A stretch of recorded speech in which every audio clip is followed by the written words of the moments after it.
Nepal is facing one of its deadliest natural disasters in recent years.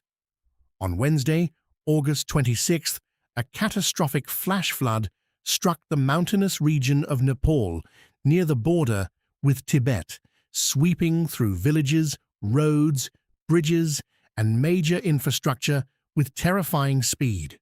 The worst-hit areas include Rasuwa district and communities along the Potekoshi and Lendekola rivers. Within minutes, a massive surge of water, mud, rocks, and debris turned normally peaceful valleys into a disaster zone. Homes were destroyed, vehicles were swept away, bridges collapsed, and vital roads were cut off. Several hydropower facilities were also damaged. But what caused the disaster? Initial reports suggested that an earthquake may have triggered a massive landslide.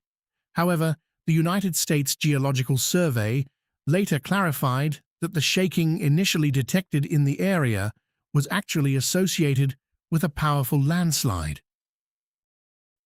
Scientists examining satellite imagery believe a section of glacier, or an ice and rock mass, collapsed from high in the Himalayas, sending enormous amounts of debris into the river and triggering the devastating flood. The human toll is staggering.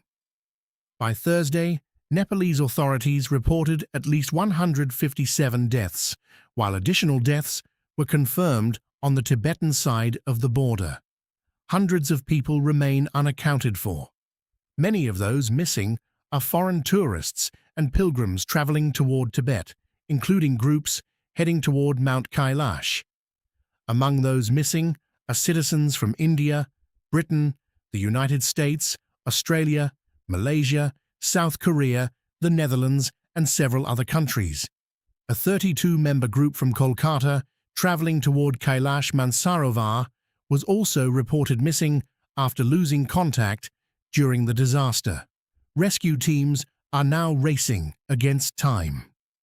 Nepalese police and army personnel are searching through destroyed communities, while helicopters are being used where access by road is impossible.